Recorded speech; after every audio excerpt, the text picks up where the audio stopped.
appears ordinary till you see the core side of it. And what you're looking for is the story behind the news. We bring it to you from Lagos, the commercial capital of Nigeria. Giving you all sides and political stories round the clock. Every detail from the start line to the final whistle.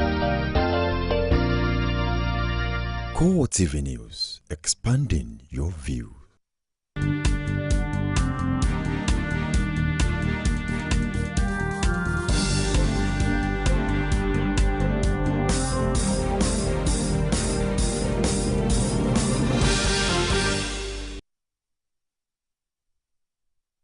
CoreTV News at 7. I am Frank Omalape. The reality of the dwindling global oil prices is beginning to take its toll. The federal government had, in a bid to insulate the economy from falling crude oil prices, announced far-reaching policy measures to deal with the worrying trend. The federal government also reduced the 2015 oil benchmark from $78 to $73 per barrel as crude oil prices dropped to $77.76 per barrel, some cents below the $78 earlier proposed to the National Assembly as benchmark for the 2015 budget. Following this development, the federal government has slashed the 2015 budget by 200 billion naira. The coordinating minister for the economy and minister of finance, Ngozi Okonjo-Iweala, told journalists in Abuja at the beginning of the week that the decision to cut revenue projection was part of measures designed to maintain economic stability, boost non-oil revenues further, plug loopholes and waste, as well as cut unnecessary expenditures in order to cope with the situation.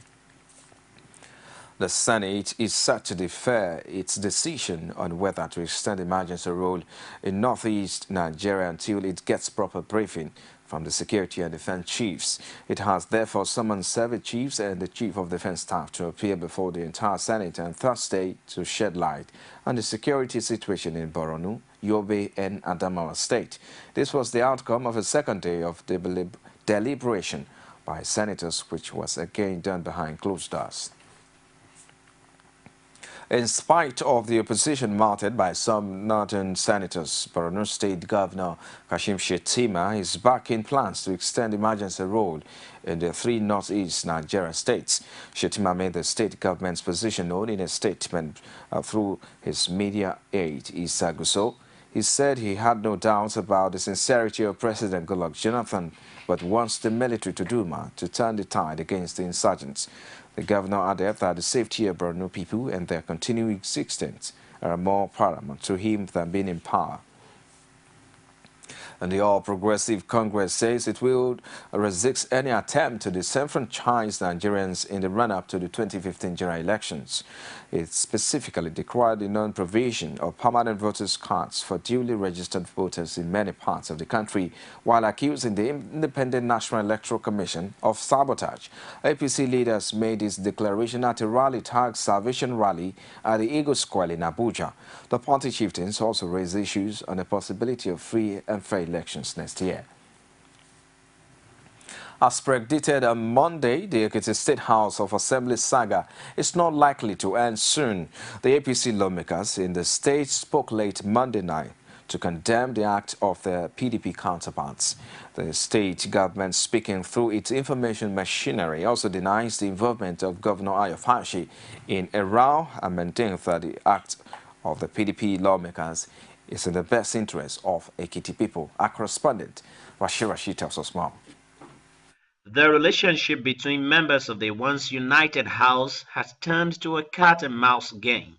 APC lawmakers led by the Speaker, who spoke late Monday night outside Ado-Ekiti, condemns the Monday sitting, even as the state government insists that whatever transpires in the House is for the overall interest of Ekiti people. We needed to pass those three commissioners in the interest of Ekiti State. We are not looking at passing the commissioners wholesale.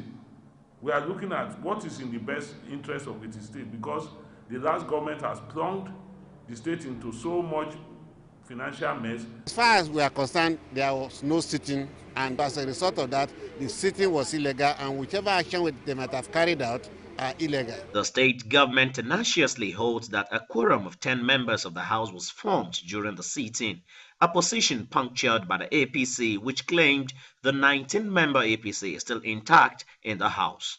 There were 10 members of the House of Assembly. As a member of the former Ondo State House of Assembly, I know that the quorum is 9, and I saw 10 people in that House of Assembly yesterday because I was there. There was impersonation. If there were 10 people there actually, it means there were 7 honorable members and 3 imported thugs that joined them. The Speaker and his APC colleagues are, however, spoiling for war, even as the state government denies any involvement in the row ravaging the state legislature. It's an affair of the State House of Assembly. The governor has no hand in it. He is not a personal beneficiary of any of the actions. Sitting was an illegal sitting because, one, they did not even form quorum. And whatever we are going to do, you'll be hearing from us. With both parties gunning for each other's throats, the last of this supremacy battle appears yet to be seen. Rashid, CoreTV News, Ado-Ekiti. Nigeria's leading opposition party, the All Progressive Congress, has inaugurated a 22-man National Convention Committee headed by former Ekiti State Governor Kayode Fayemi. The committee, which was inaugurated by party chairman John Odigi Oyegu, also has representatives of all the presidential aspirants as non-voting members. Speaking at a brief event in Abuja, the APC chairman said the Fayemi-led committee would set out to prove that the party is the home of internal democracy. He also described the committee chairman as a man of integrity. We, like I said, will have at least about 3-5 other names.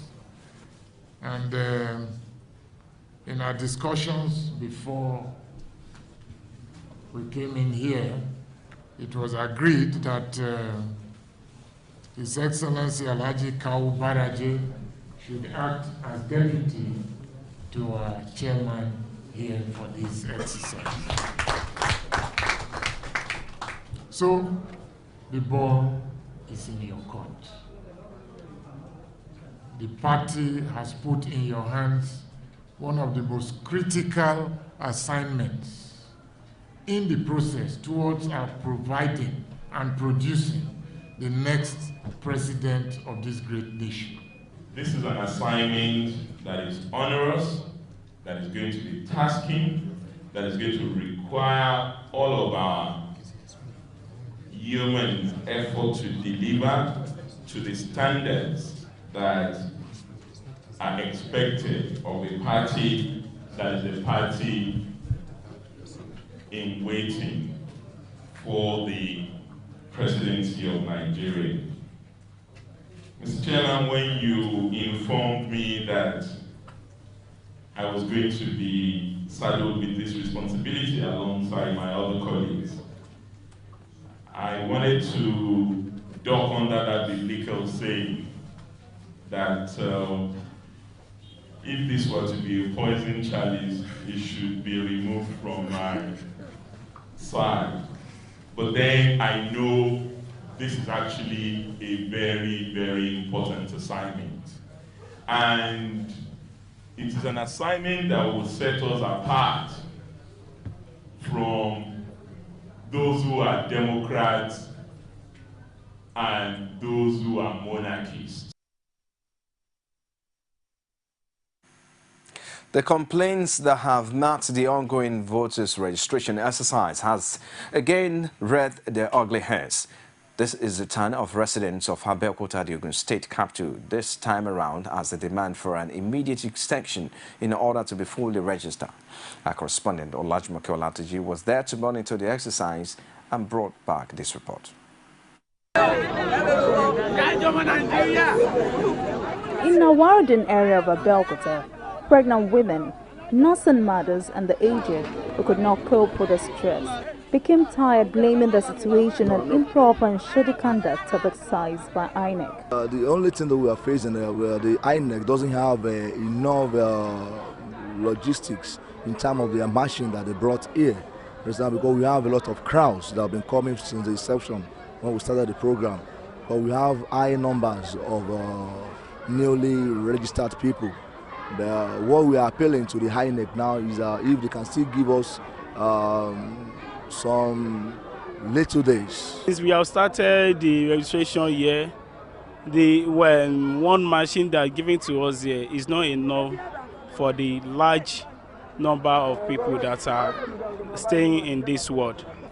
Attempts to get INEC's reaction on the development was rebuffed by an official of the electoral body, Father on CBC, who said there was an order from above directing them not to speak to the press.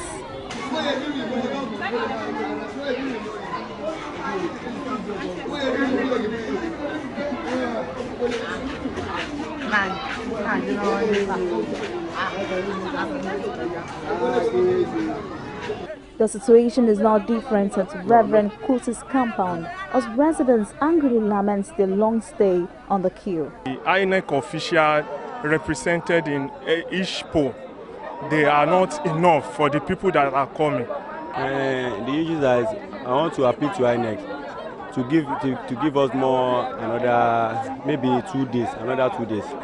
Maybe some people that don't register, but they can register. The system is just only one, and which is not supposed to be so. And it's supposed to be more than 2 or 3 because the population is too much.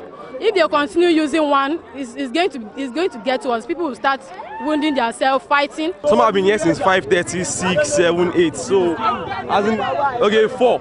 We've been on this queue since morning. We haven't gone inside. As in, they're even picking people inside, and that system is faulty.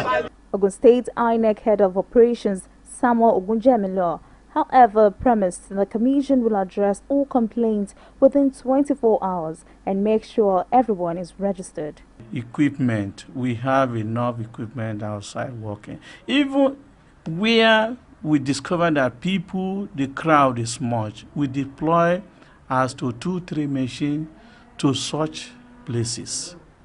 But you just discover that our people, there are even a lot of people that don't have any business in being at that center. Yes, there is one local government, that is Imekwafon. So we have taken up their case with our headquarters in Abuja, and they are sorting things out to print those cards and where the CVR will take place. It's only when we distribute their card that we can have where we will have the CVR, and we know that a definite day will be fixed for this.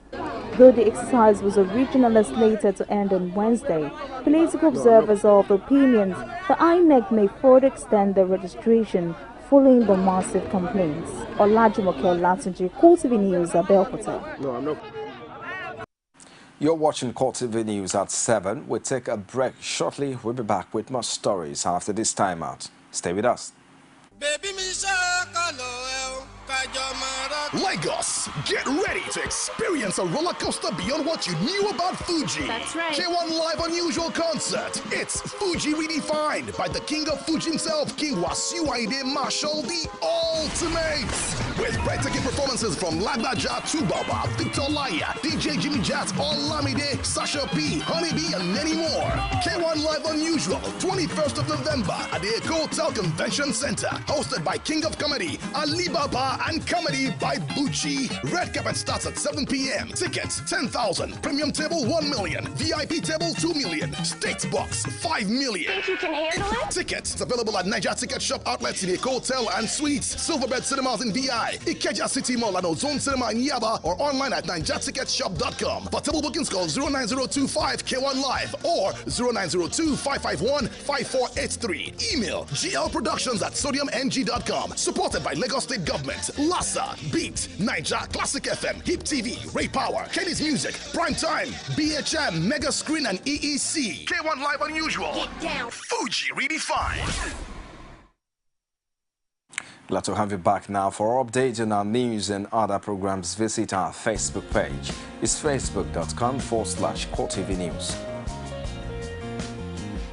And our Twitter handle at CoreTV News NG.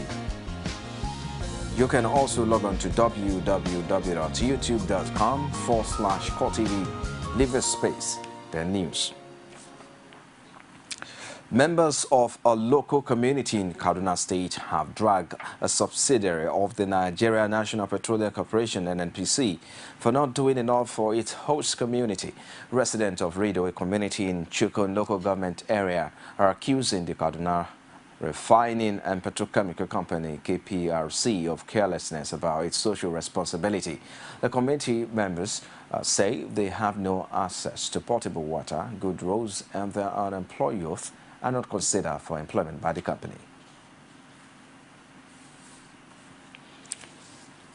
Well, away from that now, the Federation Accounts Allocation Committee has shared 593.33 billion naira among the 3 tiers of government for October.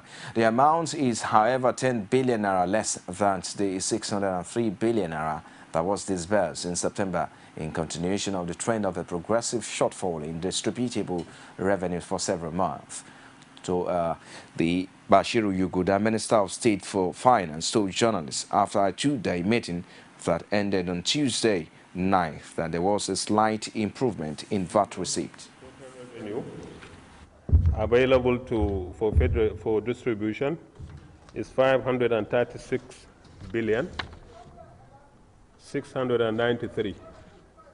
Now we take into consideration the transfer to Shuapi, which is static, for 35.5 billion. Then the transfer to domestic crude, and then of course you look at after this deduction, it boils down to 484 billion 322. So the grand summary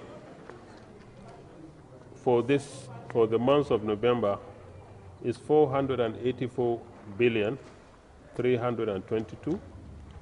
The VAT and the total distributable, and then we arrive at the grand total for the month of November is 593 billion 338 million. You're still watching CoreTV News at 7. We'll take another break. We'll be back with more stories in sport and outside Nigeria. Just stay with us. Lagos, get ready to experience a roller coaster beyond what you knew about Fuji. That's right. K1 Live Unusual Concert. It's Fuji redefined by the king of Fuji himself, King Wasiu Ayinde Marshall, the ultimate. With breathtaking performances from Lagbaja, Tubaba, Victor Laya, DJ Jimmy Jazz, Olamide, Sasha P, Honeybee, and many more.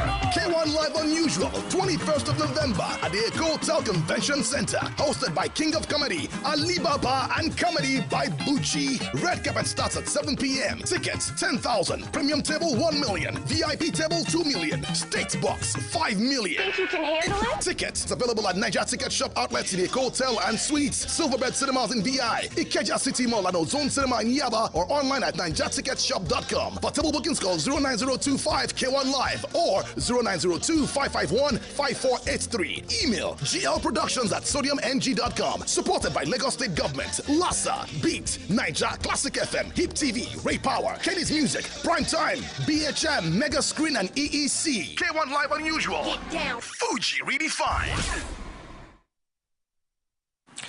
Glad to have you back now. We will not be able to bring you that sports story now, but let's proceed to stories outside Nigeria. 4 Israelis have been killed and 8 injured as 2 men armed with a pistol and meat cleavers attacked a West Jerusalem synagogue. The attackers, who were Palestinians from East Jerusalem, were also shot dead.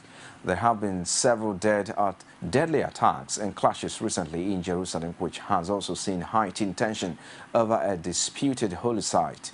Israel has vowed to respond with a heavy hand to the attack, the deadliest in Jerusalem in 6 years. 3 of the victims were dual Israeli-US nationals, while the 4th was a dual Israeli-UK citizen. Prime Minister Benjamin Netanyahu blamed incitement by the militant group Hamas and Palestinian President Mahmoud Abbas for the attack. However, Abbas' office issues a statement saying the presidency condemns the attack on Jewish worshippers in their place of prayer and condemns the killing of civilians, no matter who is doing it.